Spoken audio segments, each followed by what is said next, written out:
Bismillahirrahmanirrahim. Sebelum video ini dimulai, pastikan kamu sudah mengklik tombol Ya Nabi salam alaika, Ya Rasul salam. Bismillahirrahmanirrahim. Assalamualaikum warahmatullahi wabarakatuh.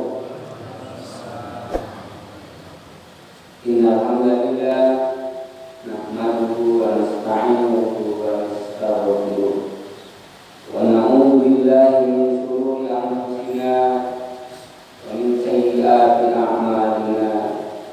Man yahdihillahu fala mudilla lahu wa man yudlilhu fala hadiya lahu. Asyhadu an la ilaha illallah wahdahu la syarika lahu wa asyhadu anna Muhammadan abduhu wa rasuluh la nabiyya ba'da amma ba'd. Allah Ta'ala Al-Qur'anul Karim, a'udzu billahi minash shaitonir rajim. Bismillahirrahmanirrahim. Wa idh akhadna mitsaqa bani Israila la ta'budu illa Allah wa bil walidayni ihsana wa bil qurba wal yatama wal masakin wa qul lin-nasi husna wa aqimus salata wa atuz zakata thumma tawallaytum illa qalilan minkum wa antum ta'lamun. Bapak Ibu hadirin hadirat yang berbahagia, pertama kita senantiasa bersyukur atas segala nikmat yang diberikan oleh Allah Subhanahu wa Ta'ala. Salah satu nikmat yang tidak semua diberikan oleh Allah kepada manusia adalah nikmat hidayah. Dari sekian banyak nikmat hidayah itu, kita diberikan kesempatan untuk bertemu dengan bulan Rajab Sya'ban, dan insya Allah bulan depan kurang lebih 15 hari lagi, 14 hari lagi, kita akan melaksanakan ibadah Ramadan, ibadah puasa yang merupakan bulan yang dekat ini. Salawat dan salam akan senantiasa kita sampaikan kepada Rasulullah SAW. Allahumma shalli ala Muhammad wa ala ali Muhammad. Bapak Ibu yang berbahagia, salah satu karakter dari orang-orang Yahudi itu, orang-orang Bani Israil itu adalah mereka tidak pernah menepati janji. Jangankan janji kepada manusia, janji kepada Allah Subhanahu wa Ta'ala pun mereka saling ingkari. Dalam surah Az-Baqarah yang saya sampaikan tadi, sebuah bentuk perjanjian antara Bani Israil dengan Allah Subhanahu wa Ta'ala, di mana perjanjian itu berisi tentang bagaimana orang-orang Bani Israil menjadi orang-orang yang baik, baik dalam konteks hubungannya dengan Allah secara vertikal, dan baik hubungannya dengan manusia secara horizontal. Dalam surah Al-Baqarah ayat 83, Allah Subhanahu wa Ta'ala menyampaikan tentang isi perjanjian antara Allah Subhanahu wa Ta'ala dengan Bani Israil. Wa idh akhadna mitsaqa bani Israil, dan ingatlah ketika kami mengambil janji dari Bani Israil. Allah Subhanahu wa Ta'ala menggunakan kata-kata mitsaq, perjanjian, di mana perjanjian itu bukanlah perjanjian yang hanya sekedar perjanjian antar manusia, tetapi perjanjian yang antara manusia dan Allah Subhanahu Apa isi perjanjiannya itu? La ta'buduna illallah. Janganlah kamu menyembah selain Allah. Bani Israil telah berjanji bahwa dia tidak akan menserikatkan Allah dengan yang lainnya. Dia akan mentauhidkan Allah. Tapi dalam realitas kenyataannya sepanjang hidup Bani Israil itu selalu melakukan kemusyrikan kepada Allah Subhanahu wa Ta'ala. Kalau bapak-bapak ibu membaca sejarah tentang Nabi Musa bersama Bani Israil, bersama Nabi Harun, kita akan menemukan bagaimana orang Bani Israil itu merekayasa sehingga kemudian dia menuduh kepada Allah Subhanahu wa Ta'ala. Kemudian yang kedua adalah wabil walidaini ihsana, dan hendaklah mereka berbuat baik kepada kedua orang tua. Yang ketiga adalah wadil qurba, dan berbuat baik kepada para kerabat, wal yatama, dan orang-orang yatim, anak-anak yatim, wal masakin, dan orang-orang miskin, wa qulu lin-nasi husna, dan hendaklah orang Bani Israil itu berkata dengan perkataan yang baik, wa aqimus shalah wa atuz zakat, dan hendaklah mereka memberikan sholat dan mengeluarkan zakat. Kalau kita lihat redaksi ayat ini, Allah Subhanahu wa Ta'ala hanya menyampaikan perjanjian dengan Allah Subhanahu wa Ta'ala yang berkaitan dengan hubungan vertikal itu. Yang pertama, tidak menserikatkan, tidak menyebutkan Allah dengan yang lain. Yang kedua adalah mendirikan sholat. Yang ketiga adalah mengeluarkan zakat. Itu saja hubungan yang sifatnya vertikal, yang akan mampu membaikkan hubungannya dengan Allah Subhanahu wa Ta'ala. Sedangkan yang lainnya itu hubungan sesama manusia. Berbuat baik kepada orang tua, kedua orang tua, berbuat baik kepada para kerabat, berbuat baik kepada anak yatim, berbuat baik kepada orang miskin, berkata yang baik. Kalau Allah Subhanahu wa Ta'ala menutup summa tawallaitum illa qalila, kemudian mereka berpaling kecuali sedikit dari mereka. Wa antum mu'minun, sedangkan mereka termasuk orang-orang yang membangkang. Masa muslimin rahimahullah, ada banyak penafsiran tentang tawallaitum. Ada yang mengatakan bahwa tawallaitum itu dikembalikan kepada masa di mana Bani Israil bersama Nabi Musa alaihissalam, bahwa ketika Allah Subhanahu wa Ta'ala membuat perjanjian dengan kaum Nabi Musa, maka banyak di antara mereka itu yang berpaling terhadap isi perjanjian. Yang kedua adalah mereka yang berpaling itu adalah kaum setelah Nabi Musa. Ada yang mengatakan bahwa kaum Nabi Musa karena taat terhadap perjanjian ini, mereka selalu menjalankan isi perjanjian ini. Tetapi setelah masa kaum Nabi Musa alaihissalam sampai kepada Nabi Muhammad SAW, banyak di antara mereka itu yang berpaling terhadap isi perjanjian.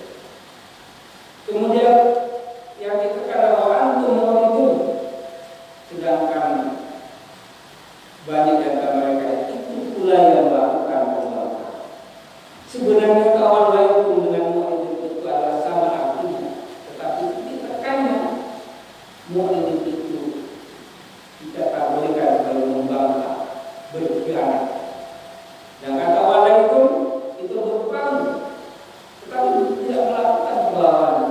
Enggan dia melaksanakan perintah Allah Subhanahu wa Ta'ala, tetapi mu'ridun, para ulama dan ditafsirkan oleh orang-orang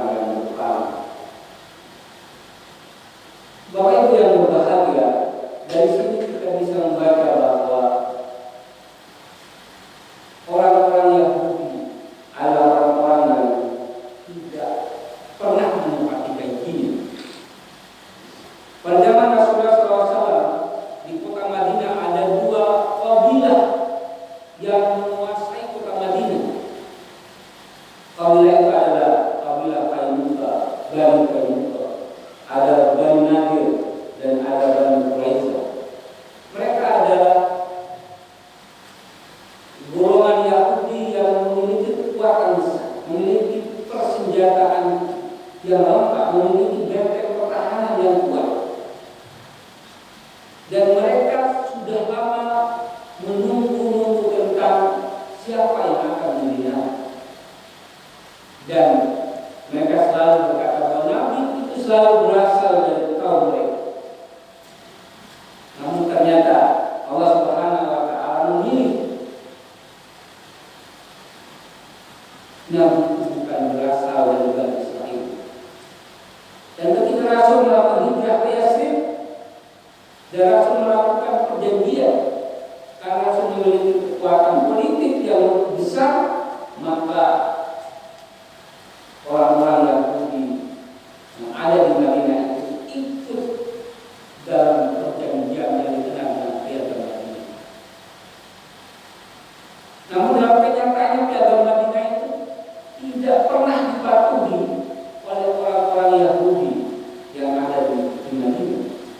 Ketika Rasulullah SAW selesai melakukan perang Badar dan Rasul memenangkan peperangan itu, maka Rasul datang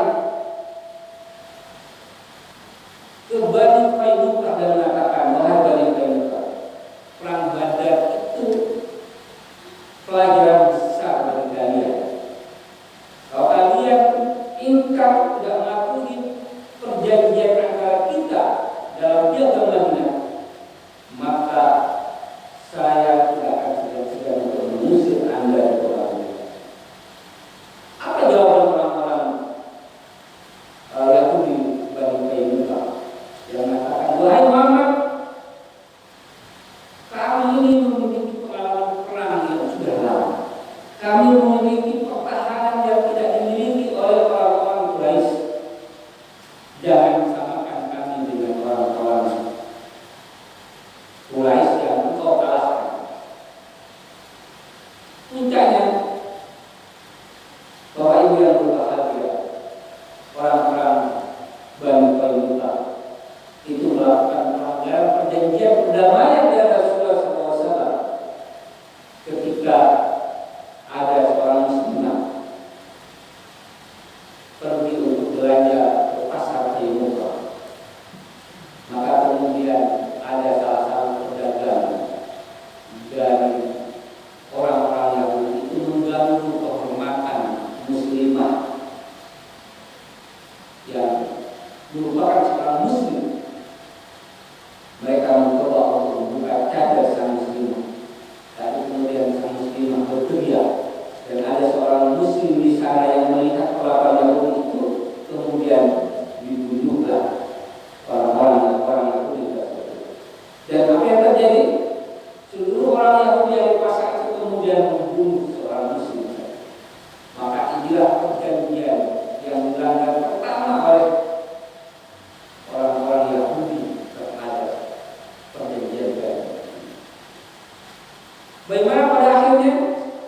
Karena orang-orang Yahudi itu tidak pernah menepati janji, terutama perjanjian Piagam Madinah, maka kemudian Rasulullah SAW mengusir seluruh orang-orang Yahudi yang ada di Madinah. Benteng-benteng mereka itu runtuh sehingga mereka tidak lagi memiliki makanan untuk menghidupi mereka. Dan apa yang dilakukan Rasulullah SAW mengusir orang-orang Yahudi di Madinah itu adalah langkah yang tepat. Mengapa? Karena dengan tidak adanya orang Yahudi di Madinah, maka Rasulullah SAW bisa membangun kota Madinah dengan yang baik sekali, sehingga menjadi dunia itu sebuah negara. Masa muslimin rahimahullah, kalau kita lihat dalam konteks hari ini juga, bagaimana perjalanan orang-orang Yahudi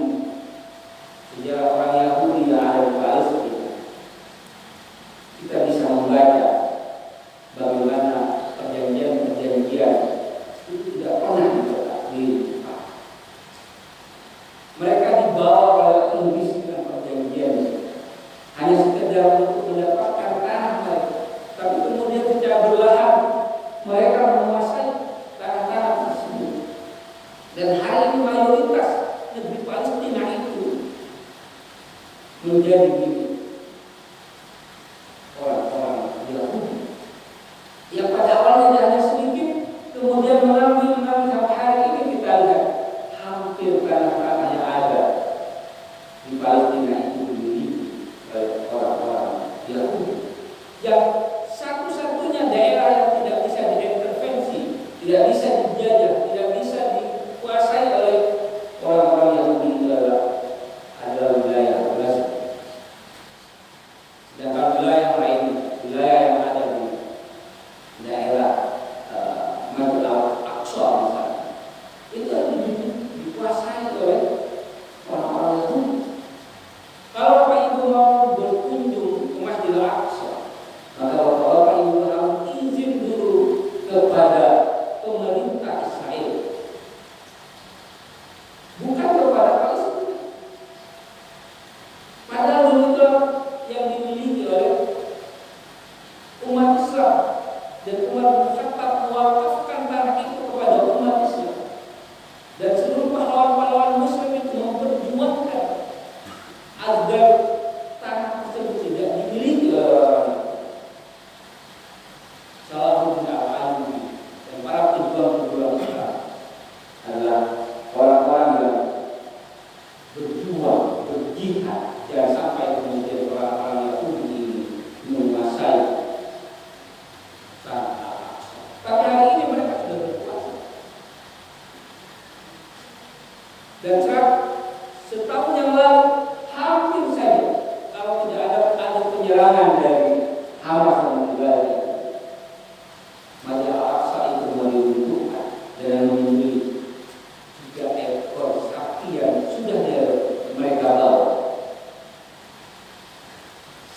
Dan hari ini ada satu perjanjian di mana orang-orang Yahudi tidak akan lagi menyerang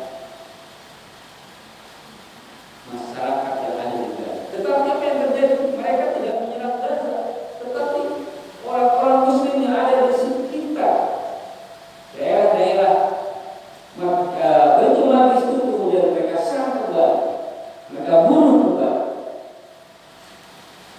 Dan ada satu opsi dari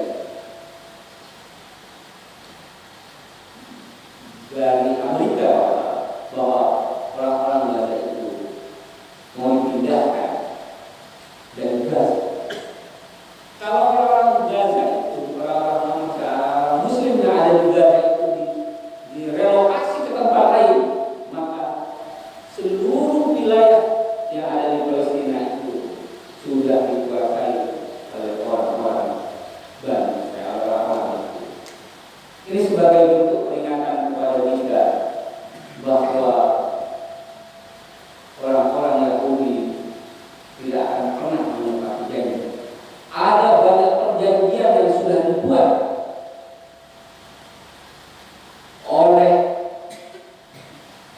masyarakat Palestina dengan orang-orang Bani Israel, orang-orang Yahudi, tetapi tidak ada satupun perjanjian-perjanjian itu dipatuhi, dipenuhi oleh orang-orang Yahudi.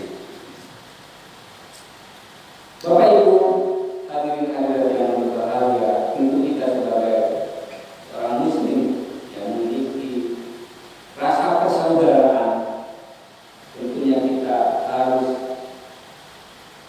peduli terhadap kondisi saudara kita yang Palestina. Perjanjian-perjanjian atau kemenangan-kemenangan yang dimenangkan oleh saudara kita yang ada di Gaza itu merupakan bentuk dari kontribusi.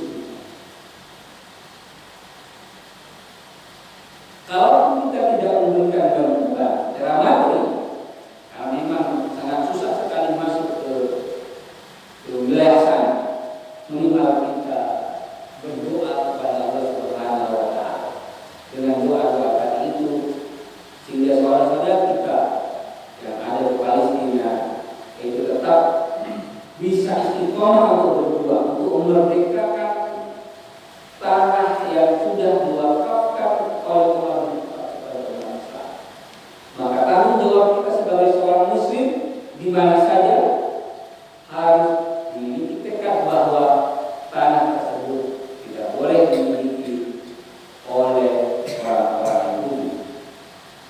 Mungkin itu yang bisa saya sampaikan, mudah-mudahan kita semua bisa merajut ukhuwah